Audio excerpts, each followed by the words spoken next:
आज हम लोग जिस टॉपिक पे बात करने वाले हैं वो है स्ट्रक्चर एनालिसिस का यूनिट लोड मेथड। ये यूनिट लोड मेथड जनरली किसी भी फ्रेम बीम या फिर ट्रस के किसी भी पॉइंट के वर्टिकल या हॉरिजॉन्टल डिफ्लेक्शन को निकालने के लिए यूज़ किया जाता है। तो इस मेथड में हम लोग किस तरीके से इसको अप्लाई करते हैं किसी भी फ्रेम में, आज वो सीखेंगे। तो जैसे कि ये क्वेश्चन है, ये फ्रेम दिया हुआ है यहाँ पर ये पॉइंट है ए, बी, सी, डी और ई। बी पॉइंट पर हॉरिजॉन्टल लोड लगा हुआ है 10 किलो न्यूटन का, ई पॉइंट पर वर्टिकल लोड लगा हुआ है 20 किलो न्यूटन का, और इस पर फाइंड करने के लिए बोला जा रहा है वर्टिकल और हॉरिजॉन्टल डिफ्लेक्शन एट पॉइंट ई। यहाँ पर जो ई आई कॉन्स्टेंट लिया है पूरे फ्रेम के लिए। तो सबसे पहले हम लोग जब देखते हैं तो यहाँ पर लेंथ वगैरह हम लोग को गिवन रहेगा क्वेश्चन में। तो यूनिट लोड मेथड अप्लाई करने के लिए सबसे पहले हम लोग को फार्मूला देखना पड़ेगा। यूनिट लोड मेथड में डिफ्लेक्शन का क्या फार्मूला होता है? तो डिफ्लेक्शन का फार्मूला होता है del is equal to integration of capital M small M divided by E I into D X. अब यहाँ पर जो कैपिटल एम होता है वो ओरिजिनल बीम का मोमेंट होता है किसी भी सेक्शन के अबाउट। स्मॉल एम जो होता है वो यूनिट लोड बीम का मोमेंट होता है किसी भी सेक्शन के अबाउट, और ई आई जो भी गिवन रहेगा हमारे को। और ये जो डी एक्स होता है ना, ये हमारा इंटीग्रल कांस्टेंट है। ठीक है, तो इसके लिए हम लोग को सबसे पहले कैपिटल एम की वैल्यू निकालनी पड़ती है। कैपिटल एम की वैल्यू निकालने के लिए हम लोग सबसे पहले क्या करते हैं, पूरे बीम को, जो ओरिजिनल बीम है हमारा या फ्रेम है, उसको है ना डिवाइड कर देते हैं अलग अलग पार्ट्स में। तो यहाँ पर हम लोग को दिख रहा है कि पूरा जो बीम है वो 4 पार्ट में डिवाइड हो सकता है। एक होता है डी ई, फिर सी डी, बी सी और ए बी। तो सबसे पहले हम लोग इसको स्टार्ट करें, है ना। तो जो फ्री एंड है जहाँ पर से हम लोग को डिफ्लेक्शन निकालना है वहाँ से हम लोग स्टार्ट लेते हैं। ठीक है, तो ई डी से अगर हम लोग स्टार्ट करते हैं तो ई डी अगर हम लोग ले रहे हैं बीम या फ्रेम ई डी के लिए, तो टेक ओरिजिन, यहाँ पर हम लोग ओरिजिन सेलेक्ट करते हैं किस पॉइंट को, ई पॉइंट को। तो ओरिजिन अगर सेलेक्ट करते हैं तो ये डायग्राम हम लोग का इस तरीके से दिखेगा। जो डी ई बीम है ना, इसका टोटल लेंथ हमारा 1.5 दिया हुआ है, और यहाँ पर हम लोग सेक्शन सेलेक्ट कर लेते हैं एक्स एक्स, कहीं पर भी जो ई पॉइंट से ओरिजिन से एक्स डिस्टेंस पे रहेगा। अब यहाँ पर मोमेंट अगर निकालते हैं तो यहाँ पर कोई भी लोड नहीं है, जिसकी वजह से क्या हो जाएगा, जीरो हो जाएगा मोमेंट। मोमेंट का फॉर्मूला होता है लोड इनटू परपेंडिकुलर डिस्टेंस, यहाँ पर लोड नहीं है इसलिए जीरो हो जाएगा। तो अगला जो पार्ट है हमारा फ्रेम का वो होगा सी डी। तो सी डी के लिए जब हम लोग लेंगे तो ओरिजिन हम लोग लेंगे डी, एंड पॉइंट से लेते स्टार्ट करते जाते हैं तो ओरिजिन अब आ जाएगा डी पे। ठीक है, तो जिस पॉइंट से भी हम लोग ओरिजिन स्टार्ट कर मतलब ओरिजिन सेलेक्ट करेंगे जिस पॉइंट को भी, वहाँ से हम लोग सेक्शन का डिस्टेंस एक लेंगे। तो मान लेते हैं कि ये हमारा सेक्शन है जिससे हमारा जो ओरिजिन पॉइंट है डी उस तक का डिस्टेंस है एक्स। यहाँ पे 20 किलो न्यूटन का लोड लगा हुआ है, वर्टिकल लोड। अब देखेंगे कि तो मोमेंट क्या हो जाएगा। इधर तो कोई लोड लगा नहीं है डी पे, तो उसके लिए कोई भी मोमेंट आएगा नहीं। यहाँ से इस सेक्शन से डिस्टेंस देखेंगे क्या है, एक्स है, और 20 किलो न्यूटन का लोड लगा हुआ है जो क्लॉकवाइज रोटेशन दे रहा है। ये सैगिंग इफेक्ट देता है जिसकी वजह से हम लोग इसको लेते हैं माइनस में। तो क्या आ जाएगा, -20 into X is equal to हो जाएगा -20x। अब थर्ड पार्ट में आ जाते हैं। थर्ड पार्ट जो है हमारा बी सी, यहाँ पर हम लोग ओरिजिन लेंगे इसका सी। ठीक है, तो अब हमारा जो फ्रेम है वो इस तरीके से दिखेगा। पिछले वाले में हम लोग डी वाले पार्ट, यहाँ पर हम लोग डी वाले पार्ट को नहीं लिए हैं क्योंकि वहाँ पर कोई लोड नहीं लग रहा है, लेकिन बाकी जो पार्ट है उसको लेना ज़रूरी है। तो देखेंगे यहाँ पर वर्टिकल लोड 20 किलो न्यूटन का लगा हुआ है और सी डी का डिस्टेंस 1.5 है। अब हम लोग देखते हैं ओरिजिन से एक्स डिस्टेंस पे एक सेक्शन सेलेक्ट करते हैं एक्स एक्स, ये वाला सी पॉइंट से उसका डिस्टेंस ले लेते हैं एक्स। अब इस सेक्शन के लिए अगर हम लोग मोमेंट निकालते हैं तो लोड लगा हुआ है 20 किलो न्यूटन का। इस सेक्शन से परपेंडिकुलर डिस्टेंस देखेंगे तो ये वाला आएगा 1.5 मीटर का। तो मोमेंट हो जाएगा 20 इंटू 1.5। अब देखेंगे तो ये फ्रेम को सैगिंग इफेक्ट या क्लॉकवाइज रोटेशन देता है, जिसकी वजह से हम लोग इसको जो वैल्यू लेते हैं वो माइनस में लेते हैं। तो आ जाएगा टोटल कैलकुलेट करने के बाद में -30। अब आगे आते हैं, अगला जो पार्ट लेते हैं हम लोग वो ए बी। अब इसमें एक ओरिजिन लेंगे हम लोग बी पॉइंट को, तो हमारा जो पूरा फ्रेम है वो इस तरीके से दिखेगा। यहाँ पर फिर से हम लोग डी वाले पार्ट को नहीं लिए हैं क्योंकि वहाँ पर कोई लोड नहीं लगा था, लेकिन बाकी सबको लेना ज़रूरी है। तो देखेंगे ये 20 किलो न्यूटन ऊपर डी पॉइंट पे लग रहा है, और यहाँ पर हॉरिजॉन्टल लोड भी हम लोग सेलेक्ट करेंगे 10 किलो न्यूटन का। इसको भी हम लोग को डायग्राम में दिखाना पड़ेगा। तो ओरिजिन बी पॉइंट से हम लोग एक सेक्शन डिसाइड करते हैं एक्स डिस्टेंस पे, सेम प्रीवियस प्रोसीजर जैसा। अब देखते हैं यहाँ पर दो लोड है तो दो मोमेंट आएगा। मोमेंट के लिए हो जाएगा 20 किलो न्यूटन के लिए। इस सेक्शन से अगर हम लोग परपेंडिकुलर डिस्टेंस देखेंगे तो ये वाला डिस्टेंस आएगा 1.5 मीटर का। तो -20 इंटू 1.5 सैगिंग इफेक्ट के कारण या क्लॉकवाइज रोटेशन के कारण इसको हम लोग माइनस में लेते हैं। फिर हम लोग 10 किलो न्यूटन से देखते हैं तो जो हमारा परपेंडिकुलर डिस्टेंस आएगा वो x डिस्टेंस आएगा तो आ जाएगा -10 इंटू एक्स। अब यहाँ पर हम लोग देखते हैं माइनस साइन इसलिए आया क्योंकि यहाँ पर फिर से हमारे को हम क्लॉकवाइज रोटेशन या सैगिंग इफेक्ट दिखाई देता है। तो इसको पूरा कैलकुलेट करने के बाद में -20 इंटू 1.5 -10x, तो टोटल आ जाएगा -30 इंटू -30 -10x। तो कैपिटल M कैलकुलेट करने के बाद हम लोगों को स्मॉल m कैलकुलेट करना है। स्मॉल m बेसिकली क्या होता है कि जो हमारा ओरिजिनल बीम है या जो ओरिजिनल डायग्राम दिया हुआ है, ओरिजिनल फ्रेम है, इसमें हम लोग पूरे लोड जो गिवन है उसको रिमूव कर देते हैं, और जिस पॉइंट पर हम लोग को वर्टिकल या हॉरिजॉन्टल डिफ्लेक्शन निकालना है, जैसे कि यहाँ पर ई पॉइंट पे हम लोग को निकालना है, तो ई पॉइंट पे अगर वर्टिकल डिफ्लेक्शन निकालना है तो वर्टिकली यूनिट लोड अप्लाई करते हैं, या फिर अगर हॉरिजॉन्टल निकालना है तो हॉरिजॉन्टली यूनिट लोड अप्लाई करेंगे। और पूरे बीम में सिर्फ एक ही जगह पे लोड लगा रहेगा जहाँ पर हमारे को डिफ्लेक्शन चाहिए। और फिर से यही काम जो हम लोग कैपिटल M निकालने का काम किए हैं, मोमेंट निकालने का, वो यूनिट लोड को अप्लाई करके निकालते हैं। तो वही हम यहाँ पर लिखा हुआ है, for vertical horizontal deflection we apply an unit load at desire point in the desire direction and repeat the procedure. तो जैसे कि ये चार्ट मैंने बनाया है, जिसमें पहले अगर हम लोग वर्टिकल के लिए देखते हैं तो हम लोग को जैसे वर्टिकल निकालना है तो हम लोग ई पॉइंट जहाँ पर हमारे को डिफ्लेक्शन चाहिए वर्टिकल डिफ्लेक्शन चाहिए, इसलिए वर्टिकली 1 किलो न्यूटन का लोड लगाएंगे, यूनिट लोड। अब फिर से पूरा जो काम है एम कैपिटल M मोमेंट निकाले थे वही हम लोग को रिपीट करना है स्मॉल m के लिए भी। तो जैसे पहला पार्ट हमारा डी था, इसमें ओरिजिन ई दिए थे, तो ये डायग्राम इस तरीके से दिख जाएगा। यहाँ पर अब लोड डिफरेंस सिर्फ ये रहेगा कि यूनिट लोड लगा रहेगा। तो अगर मोमेंट निकालेंगे तो स्मॉल m1 लिया हूँ क्योंकि हमारे को हॉरिजॉन्टल भी निकालना है, तो m1 और m2 ले लेते हैं। तो स्मॉल m1 अगर निकालेंगे तो क्या होगा, 1 किलो न्यूटन और परपेंडिकुलर डिस्टेंस हमारा x है तो क्या आ जाएगा, -x आ जाएगा। माइनस क्यों, क्योंकि जो हमारा रोटेशन मिल रहा है वो क्लॉकवाइज या शैगिंग इफेक्ट के साथ मिल रहा है। अब अगला जो है सी डी, यहाँ पर ओरिजिन डी हो जाएगा, तो डी पॉइंट से x डिस्टेंस पे एक सेक्शन मानेंगे। अब यहाँ पर हम लोग डी ई वाले पार्ट को भी लिए हैं। डी ई वाले पार्ट को इसलिए लिए हैं क्योंकि यहाँ पर जो 1 किलो न्यूटन का लोड लगा वो ई वाले पार्ट पे लगा हुआ है।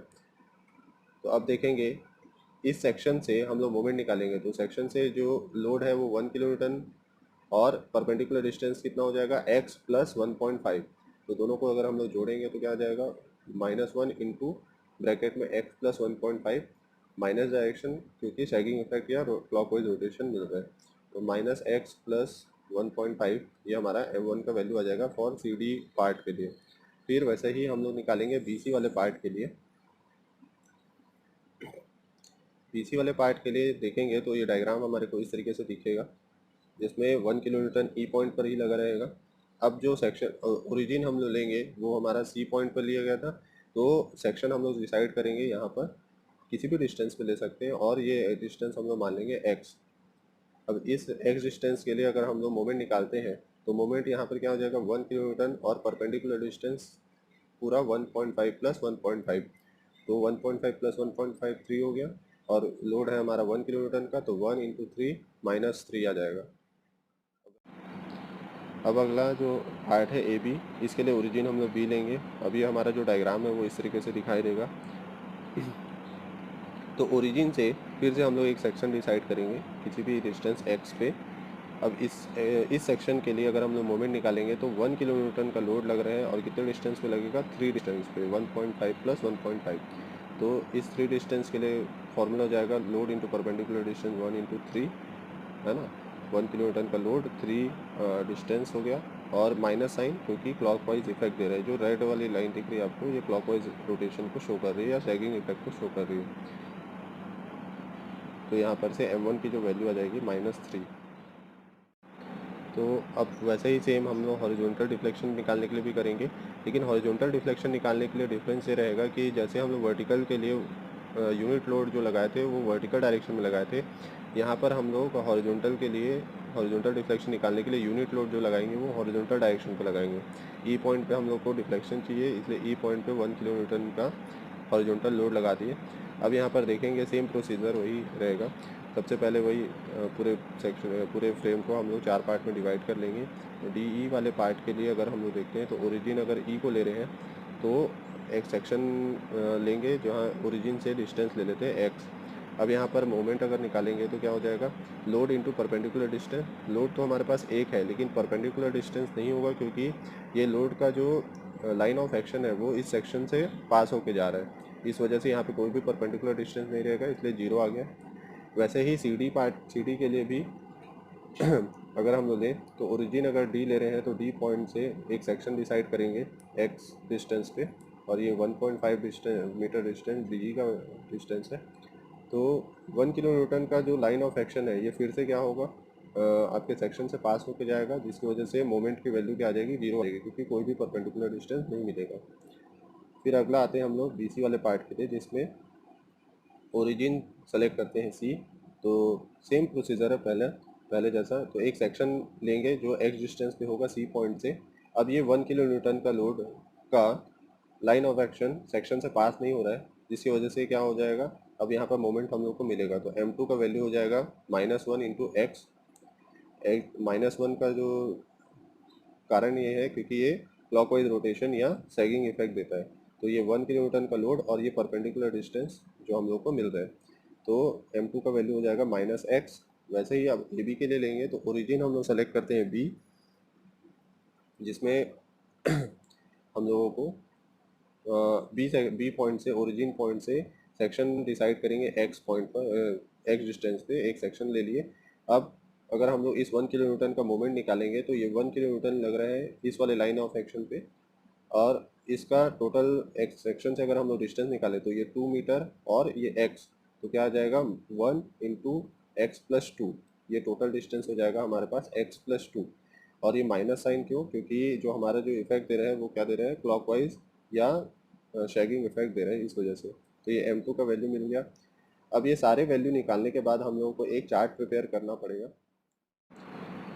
तो पूरे वैल्यू निकालने के बाद, मतलब capital M, small m1, small m2, ये तीनों वैल्यू निकालने के बाद हम लोग एक चार्ट प्रिपेयर करते हैं, जिसमें ताकि जो कैलकुलेशन है वो थोड़ा इजी हो जाए। ये चार्ट प्रिपेयर नहीं करेंगे तब भी चलेगा, लेकिन अगर चार्ट प्रिपेयर करेंगे तो हमारा जो कैलकुलेशन है वो बहुत ईजी हो जाता है। तो चार्ट ऐसा है कि पहले हम लोग मेंबर लिख लेते हैं जितने भी पार्ट में डिवाइड किए हम लोग सेक्शन को या हमारे फ्रेम को। तो D E, C D, B C और ए बी। अब ओरिजिन, डी के लिए ओरिजिन हम लोग ई ले रहे थे, सी डी के लिए डी ले रहे थे, बी सी के लिए सी ले रहे थे और ए बी के लिए बी ले रहे थे। लिमिट हम लोग लेंगे कि उस सेक्शन पे अगर हम लोग इंटीग्रेशन करेंगे तो कितने से कितने डिस्टेंस तक के हम लोग लिमिट लेंगे। तो हम लोग को पता है कि डी वाले पार्ट का जो लेंथ था वो 0 से 1.5 मैक्सिमम लेंथ था। वैसे ही सेम सी डी वाले पार्ट के लिए 0 से 1.5, ए बी सी वाले पार्ट के लिए 2 मीटर डिस्टेंस था, इसलिए 0 से 2, और ए बी वाले पार्ट के लिए 0 से 2। अब हम लोग कैपिटल M, स्मॉल m1 और स्मॉल m2, ये तीनों की जो भी वैल्यू निकाले हैं अलग अलग पार्ट के लिए, उसको नोट कर लेते हैं। नोट करने के बाद हम लोग मल्टीप्लिकेशन निकालते हैं अगले वाले चार, मतलब रो के लिए या कॉलम के लिए। इसको हम लोग कॉलम वाइज भी बना सकते हैं। तो m1 capital M into m1 निकालते हैं, तो इन दोनों को मल्टीप्लाई करते जाते हैं तो ये 0 आएगा। फिर -20x इंटू 0 करेंगे तो sorry -20x into -x plus 1.5 करेंगे तो माइनस माइनस क्या हो जाएगा, प्लस हो जाएगा, और ये जो भी वैल्यू मिलेगी हमारे को यहाँ पर लिखते जाएंगे। वैसे ही -30 इंटू -3 करेंगे तो हमारे को +90 मिलेगा। -30 -10x, इसको मल्टीप्लाई करेंगे -3 से तो हमारे को मिलेगा +90 प्लस 30x। वैसे ही फिर सेम कैपिटल M और m2 के लिए भी मल्टीप्लिकेशन हम लोग वैल्यू नोट करते जाएंगे। इतना नोट करने के बाद हम लोग फार्मूला में पुट करते हैं वैल्यू को। तो फॉर वर्टिकल डिफ्लेक्शन हमारे लिए फॉर्मूला हो जाएगा 1/EI कांस्टेंट है, इस वजह से पूरे थ्रू आउट द फ्रेम के लिए कांस्टेंट है, इस वजह से हम लोग इसको बाहर निकाल लिए। Integration capital M M1 dx। अब ये कैपिटल M M1 हम लोग अलग अलग पार्ट के लिए निकाले हैं, है ना, DE CD AB और BC के लिए, तो इस सबको हम लोग को सम करना पड़ेगा। तो कैपिटल M M1 की वैल्यू जो भी निकली है इसके लिए ये सारे को हम लोग सम करके अलग अलग लिमिट जो भी है उसके लिए हम लोग इंटीग्रेट करते हैं, तो हो जाएगा फॉर्मूला 1/EI। ब्रैकेट में अगर हम लोग ले लें तो पहले वाले के लिए लिमिट था 0 से 1.5 और इसकी जो वैल्यू थी कैपिटल M M1 की 0, तो वैल्यू पुट कर देंगे dx प्लस अगला है फिर से इसके लिए लिमिट है 0 से 1.5 और इसकी वैल्यू आई थी 20 इंटू ब्रैकेट में x² प्लस 1.5x, इसको फिर से इंटीग्रेट कर देंगे। फिर अगला जो आएगा 90 और इसके लिए जो लिमिट था 0 से 2 और लास्ट जो वैल्यू है 90 प्लस 3x, इसको भी हम लोग dx के लिए इंटीग्रेट कर देंगे 0 से 2 लिमिट लेकर। आगे इसको जब सॉल्व करते हैं तो हम लोग को वर्टिकल डिफ्लेक्शन के लिए वही जब इंटीग्रेट करते हैं तो ये हम लोगों को सॉल्यूशन इस तरीके से मिलेगा, है ना, x² का इंटीग्रेशन x³/3 0 से 1.5 इसका लिमिट हो जाएगा और अगला x के लिए हमारे को मिलेगा x²/2 0 से 1.5 इसके लिए लिमिट हो जाएगा। फिर 90 और यहाँ पे 1 था मल्टीप्लाई में, या 90 बस है तो कांस्टेंट के लिए x होता है इंटीग्रेशन, इसलिए आ जाएगा 0 से 2 लिमिट पे x, और सेम ऐसे ही आगे भी करते जाएंगे। तो जब इसको पूरा सॉल्व करते हैं हम लोग, अगर इसको हम लोग चाहें तो कैल्सी में भी सॉल्व कर सकते हैं इंटीग्रेशन वाले पार्ट को, तो पूरा सॉल्व करने के बाद हम लोगों को इसका वर्टिकल डिफ्लेक्शन 476.15/EI मिल जाता है। अगर EI का वैल्यू दिया रहता है तो इसको यूनिट में लिख सकते हैं, अगर नहीं मिलता है तो इसको ऐसे ही छोड़ सकते हैं। अगला जो है वो हॉरिजॉन्टल डिफ्लेक्शन के लिए निकालते हैं, तो हॉरिजॉन्टल डिफ्लेक्शन के लिए फॉर्मूला हो जाएगा del H = 1/EI integration of capital M M2 dx। अब जो मल्टीप्लाई आप लिखेंगे हम लोग, या जो वैल्यू लिखेंगे वो कैपिटल M M2 के प्रोडक्ट का वैल्यू लिखेंगे। तो हमारे पास चार्ट में कैपिटल M M2 के प्रोडक्ट की वैल्यू है, यहाँ पर DE और CD के लिए जो वैल्यू है वो 0 है, इसलिए इसको इंटीग्रेट करने की ज़रूरत नहीं है क्योंकि वैल्यू 0 ही आएगी। बस बच जाता है क्या, BC और AB। तो BC और AB के लिए हम लोग इंटीग्रेट करते हैं, तो वैल्यू पुट करने के बाद में हमारे को मिलता है 1/EI कांस्टेंट है इसलिए बाहर कर देते हैं उसको ब्रैकेट के, और ये वैल्यू हम लोग पुट करेंगे तो 30x dx 0 से 2 लिमिट के लिए, और 30x + 10x ब्रैकेट में और मल्टीप्लायर में रहेगा ब्रैकेट में x + 2 dx 0 से 2 के लिए। इसको अगेन हम लोग इंटीग्रेट करके सॉल्व करते हैं तो हमारे को जो वैल्यू मिलता है वो 306.67/EI वैल्यू मिलती है del H।